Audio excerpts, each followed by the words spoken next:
In the East Midlands, what impact will leaving the single market have on our region? Jobs at risk in some areas, but elsewhere businesses are seeing a Brexit boom. We've most definitely improved since Brexit. We've had a 20% increase in orders. We've recruited more staff in order so that we can deal with the orders, and also the bigger orders are coming back. And it's meant to be a formula for fairer funding, but hundreds of schools across the region are set to lose tens of thousands of pounds, whilst others are set to gain. This is a double whammy for Nottingham schools and many schools across the country. They were already facing difficult times. Now they're going to have an even bigger reduction. Hello, I'm Dominic Heal. My guests this week are Maggie Throop, who is the Conservative MP for Erewash in Derbyshire, and Lillian Greenwood, the Labour MP for Nottingham South. Welcome to you both. First though, the HS2 Roadshow hit the East Midlands this week. Plans for the new high-speed route through the region have been on display at villages in Leicestershire, where local people were invited to look at the latest details. Meanwhile, the Transport Secretary launched the search for a company to build trains for the new route this week, a contract worth £2.7 billion. Maggie Throop, I imagine, well, you can tell me, what might the organisers have put on display? Because really not a lot has been decided about HS2 so far. We know that it's now coming to the region, which is really good news for the local economy. Don't know the route, do we? But virtually the route is decided, yes, it will be going through Long Eaton. My constituents will be affected, and that's why I'm fighting for really good compensation for both the residents and the businesses that are going to lose their homes and their premises. So it's early days yet, but we do know it's going to be a hub in Toton, and that most of the route is finalised. Yes, Lillian, there also is concern among those who live near to the proposed route, and there seems to be a lack of clarity. Are you worried about the slow progress in this field? I think it's a long process of taking forward a major infrastructure project of this sort, and part of the reason for that is the time that's taken to properly consult, and there will be a long period of consultation to ensure that the fine detail is right, to take on board the impact on the local area, on the local environment, and quite rightly, Maggie and other people will have a part in that consultation. In terms of the contract which we mentioned, Maggie Throop, £2.7 billion, it's a juicy contract. I mean, one would hope that Bombardier and associated firms would get a swing at that. What are the chances, do you think? I hope the chances are very high. I mean, the whole region is renowned for the rail industry, whether it's the tracks or the rolling stock. So I think some of our local businesses are going to really see their business boom as a result of HS2, and I want to encourage them all to be part of that tendering process.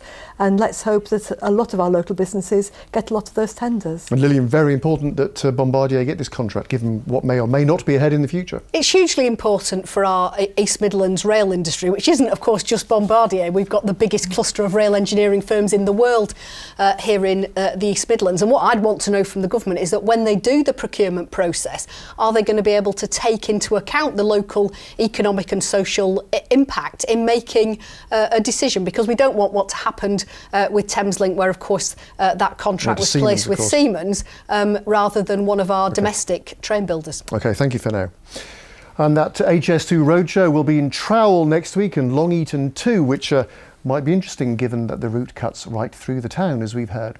So we could see a boost for train makers, but what of the rest of the economy? What does Theresa May's announcement that we will be leaving the single market mean for our region? There are reports of jobs under threat in some areas, but other companies are reporting that business has boomed following the EU referendum. Here's our political editor, Tony Rowe. The number of jobs are at a record high. Unemployment remains at an 11-year low. No comfort, though, for the 280 at the pizza factory in Nottingham, who this week learnt their jobs are to go. Is Brexit a factor? It's not clear, but they lost a massive Tesco order. Supermarkets are cutting costs. The fall in the pound since the Brexit vote has raised the price of what they import. But for this company, Brexit is good news. A1 Flues from Ollerton has had the best 6 months in the company's history, with high-profile projects like the Shard and Battersea Power Station in London. We've most definitely improved since Brexit. We've had a 20% increase in orders. We've recruited more staff in order so that we can deal with the orders, and also the bigger orders are coming back, which we felt were shelved. And the fall of the pound is good news for exports. We've got a lot more export interest now. We have got an agent over in the Middle East, so that's coming into its own as well. Whether that's anything to do with Brexit, we're not 100% sure, but it has come alongside it. As economies grow, our towns and cities evolve. Markets have changed. Derby is now the marketplace for aero engines, trains and cars. This week in an interview with the Financial Times, the Toyota boss said the company, after Theresa May's speech, now has to consider how they can survive in the UK. How has that gone down in Derby, the city which benefits most from Toyota's presence? I think that these people, the likes of Toyota, and that they're probably looking for moving production over to Eastern Europe, something like that as an excuse. When Toyota say things like they've said, though, does that worry you slightly? It does concern me, but I think there are going to be these symptoms, and we're going to have to deal with that. There's going to be some peaks and troughs, but overall, I think if we have to give it some time. I wonder if they're trying to find if they could have a handout like Nissan, because I'm sure they were persuaded to stop with a little sweetener, but will we ever find that out? I don't know. Perhaps that's why Toyota have said what they have. The unions are reassured by commitments to the UK from Toyota and Rolls-Royce, but have many more concerns about the future. Rolls-Royce received a significant amount of funding for research and development. Again, they've committed themselves to the UK, which is good, but we have a question as the trade union that says you rode your bus around saying you're going to give £350 million every day to the health service, you were going to give £17,000 to every farmer and continue to make those payments, and yet you don't want to be making all these other additional payments to Europe. Well, where's the money? The Prime Minister has promised a bold, confident and an open Britain. But some Tory MPs have said if we abandon the single market, there will be economic consequences. The key to the future is going to be how we get access to that single market when we leave the EU. And Tony joins us now. Tony, you've been speaking obviously to the unions and to businesses. What is the feeling, do you think, across the region about this very vital issue of leaving the single market, the big talking point this week? I think the word that businesses in particular use more than any is certainty. They don't have that certainty at the moment about what's going to happen. And we're just seeing really the effects of the referendum vote more than anything else, and the impact that's had on sterling, the pound falling, putting prices up for things that are brought into this country.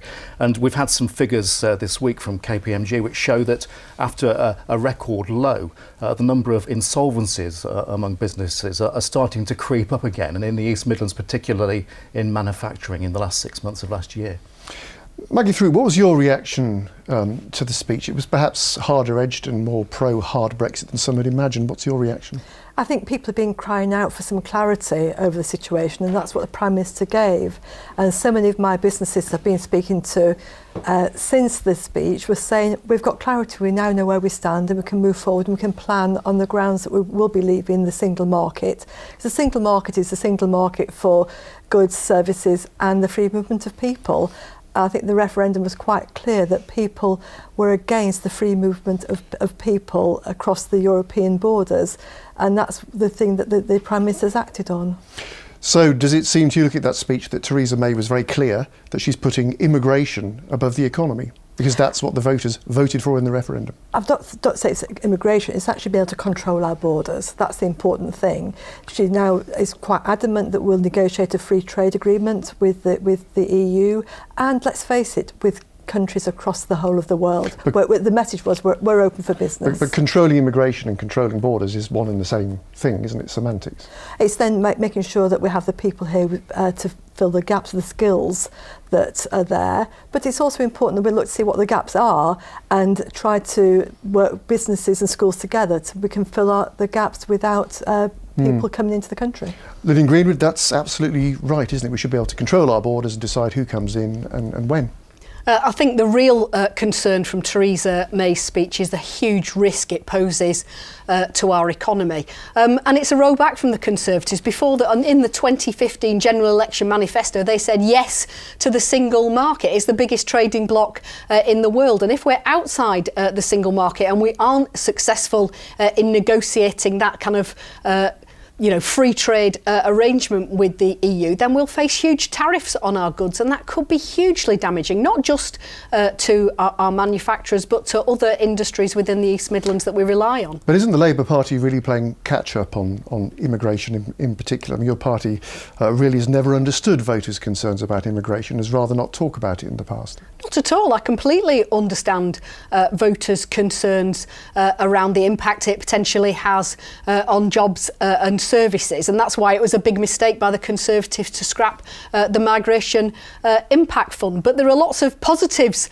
of immigration. We see that certainly very clearly in Nottingham. One of our biggest exports is higher education. If we're not able to bring in the brightest and the best, whether it's students or staff, that could be an absolute disaster for Nottingham's economy. The Education Select Committee took evidence last week around the impact of Brexit on the EU, and the Vice-Chancellor of Oxford Brookes University said it would be an absolute disaster if we're not able to access the brightest and the best from across the EU. I don't think that's not what the Prime Minister's saying, though. She's actually saying that we need, we can control our borders, not to close our borders. I think there's a huge difference there. But we know that if we make it very difficult for people to come here, if you tighten up visa immigration rules, it prevents students and staff from coming here. We've seen what that's already happened when it comes to students from India. It will have a huge impact if we want to keep the quality of our research universities. Okay, we'll have to leave it there for the moment. Thank you both very much. Indeed, that's, I suppose, an example of how the politics and the economics all becomes intermingled. But this is a particularly interesting aspect in this region, because although voting heavily for Brexit in this region, some of our politicians here have been leading the campaign for a softer Brexit. In the Commons this week, 2 of our MPs were keen for the Prime Minister to consult more with Parliament. Before Article 50 is triggered, would she please consider at least publishing all those 12 objectives in a white paper so that we can debate them here in this place on behalf of all our constituents? Could she clarify whether she anticipates this House having an opportunity to vote its approval for those policies earlier than 2 years away, when the whole negotiation has been completed? I mean, Tony, as we were saying, many of our MPs are among the most prominent campaigners for a so-called soft Brexit. So what was their mood after Theresa May's speech? We saw Ken Clarke there, and Ken Clarke, if there's any MP in the East Midlands who's going to vote against Article 50, it's going to be Ken Clarke. And he made it plain after the speech from Theresa May this week that he didn't think she'd said anything new at all. On the other hand, we've got Nicky Morgan and Anna Soubry, who are both very vocal in wanting to have access to the single market and free movement of labour, let's not forget. And they seem, after the speech, to soften their stance somewhat and to say that the 12-point plan had some positive points, and they wanted to take those positive points away with them and look to the future and try to get that access to the single market. It's interesting, isn't it, Maggie Throop? People talk about splits within the Labour Party on this, but there are certainly splits within the Conservative Party in terms of the soft Brexiteers and the hard Brexiteers. I wouldn't call it splits. I think we or are disagreements. I think we've even stopped disagreeing now. I mean, all sweetness and light. Almost. If you heard my colleagues in the chamber during the week, obviously, they do like what the Prime Minister's saying. I think one of the messages from Theresa was actually building consensus, and she seems to be doing that. Well, Ken, sorry, carry on. Yeah, Anna Soubry did say that she didn't think it was a hard Brexit. What the Prime Minister was saying. Well, it may have been more nuanced than some observers thought. But I mean, Ken Clarke's going to vote against triggering Article 50, isn't he? It looks like it, and Ken's got a lot of experience. I wouldn't want to say anything against Ken. He's a great politician, and he's done great work, and he really believes in what he's doing at the moment. Okay, Lillian, where do you stand on Article 50? Because there's been some confusion about whether Labour MPs are going to be whipped into triggering it, approving the triggering of it. And, well, are they going to be whipped, and what are you going to do? Well, I mean, I think like all Labour MPs, I think, we saw the result of the referendum, and we want to respect the choice of the British people. But equally, having seen what Theresa May has come out with, it's very concerning, and I'll want to see the motion and what amendments put down to it, because because what I know that my constituents didn't vote for is to be worse off. And whilst she may be aiming for a soft Brexit, she says she wants to have, free trade with Europe. She wants to avoid some of the bureaucracy that would come from being outside the customs union. There's absolutely no guarantee that she's going to be able to negotiate those things. Can I just ask you, will you vote to trigger Article 50? Well, I'm going to wait and see what the motion says and what amendments are there. I'm very conscious of what my constituents think. I want to be talking to them and consulting with them. And I'm very concerned about the future for the economy, for workers' rights, for environmental protections, and how those might be thrown away given Theresa May's negotiating stance. And just briefly, Maggie Throop, do you think there will be a timely vote, or will it be a piecemeal vote early on and you won't get an actual vote on the deal as it's decided on? The Prime Minister in her speech said that there will be a vote in both Houses of Parliament about the final on the deal. ultimate deal. Yes. OK, for now, thank you very much indeed. Next, many schools in our region are counting the cost of a proposed new funding formula. The idea is to iron out historical differences which have seen some areas get far more per pupil than others. The government says more than half of the country's schools will see an increase. But in one of our cities, almost every school will be worse off. Peter Saul's been finding out more. Before school starts, a chance to get food for the brain. These breakfast clubs now operate at every primary school in Nottingham. You're allowed to see your friends, and it's really nice to come to school early. I like it because it's fun and I get to talk to my friends and it gets me ready for the day. I can do different activities like colouring, playing games with my friends. In Nottingham City, 85 out of 87 schools will be worse off because of the new funding formula. Here, they'll have to save £48,000, the equivalent of 2 teaching assistants. Extracurricular activities like these breakfast clubs could be put at risk. When you're organising a school budget, you look at how you can organise that funding right across and making sure that you're providing services and opportunities for children. If we have to reduce the office numbers and the admin time, actually then we might need to pass that cost on to the people and the parents who come here. While city schools seem to be the real losers from the funding formula, many head teachers in rural areas will have more money to play with. Although in Nottinghamshire County, most schools will still have to make do with less. Unions say that when inflation's taken into account, the overwhelming majority are facing deep cuts, hardly robbing from the rich to give to the poor. The problem is that there is money being diverted to some of the wealthiest parts of the country, in places like Buckinghamshire and Cambridgeshire, from both Nottingham City and Nottinghamshire County, and I think that's unfair. Ministers insist funding for schools is at a record high, and the new formula will end the postcode lottery of the old system. Ultimately, though, it's up to the schools themselves to make it work. Now, Lillian Greenwood, the government, obviously we've been in touch with the Department for Education. They are adamant that overall Nottingham and Nottinghamshire will see an increase in funding. So 0.3% in Nottingham and 1.8% for Nottinghamshire. So happy days.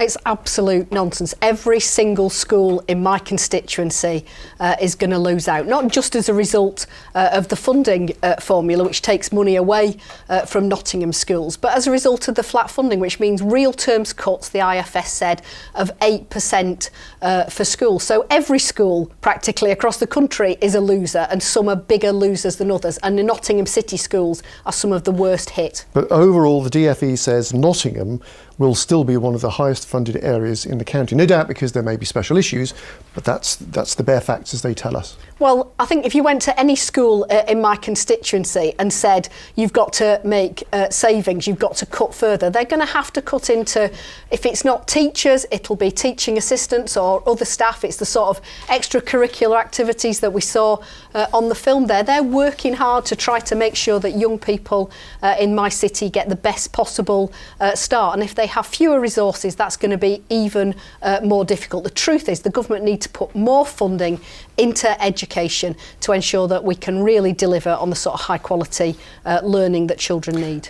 Maggie Throop, why do some schools apparently have to take a cut in order to improve funding for others? We hear that Nottingham's cuts will give more money to schools in places like Buckinghamshire and Oxfordshire. I think what this is doing is getting rid of the postcode lottery, because at the moment the inner city schools tend to get more funding than schools in rural areas. But for very good reason, usually. there's lots of areas of deprivation in the rural economy as well. So you can't just have this postcode blanket approach. You need to look at how the money will actually follow the pupil, and to me that's the important thing. And just talking about the breakfast clubs, the new proposed levy on the sugary drinks industry is actually going to, some of that is going to go to more breakfast clubs, which I think is really important. And I think the other thing is, well, the proposals for the funding formula is still out to consultation. So people can actually contribute to that consultation and have their say. It's open till towards the end of March, so nothing's finalised yet. Well, that's a very good point. And also, Lillian, this is designed to replace the postcode lottery that we've heard about. It's called fairer funding. You cannot blame the government for trying to do something about the inequality that previously existed. I don't think it's wrong to look at trying to have a fairer funding formula, but you can't do that without putting more money into the system. We know that schools are already struggling with pay rises, extra national insurance contributions, extra money to be paid into the pension funds. They've not had any money from government to help them cope with those extra costs that they face, and therefore it would mean cuts to the quality of education they're able to provide. And all I'd ask Maggie is, you know, one of your schools is, I think it's Ormiston Ilkeston, they're the largest loser in the whole of Derbyshire. I don't know what you're going to say to them and just briefly, say, look, it's fair. Maggie. Well, I think sometimes it's not about how much money you've got, but how you actually spend that money within your school. The academy that you mentioned has got a fantastic new head. I know that the ethos she brings to the school is fantastic, and it's the ethos of the schools that's important. Good, the funding. Good but point. You need the funds. I must stop it there for now. Thank you very much indeed. It's time now, though, for a roundup of some of the other political stories from the East Midlands this week. Here's Tony with 60 seconds.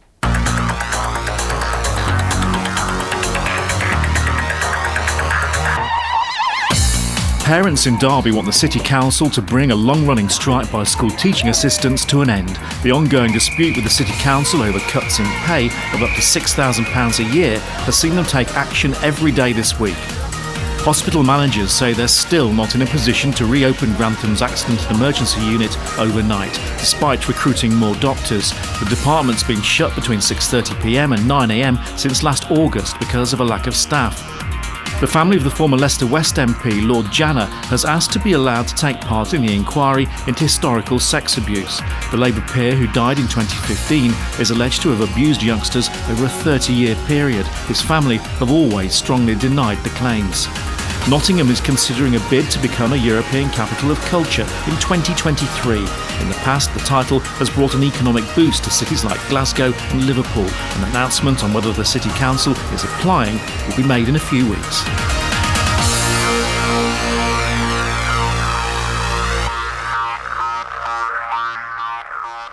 And there's another busy week to come. That is the Sunday Politics in the East Midlands. My thanks to Maggie Throop and to Lillian Greenwood. Now it's back to Andrew Neil.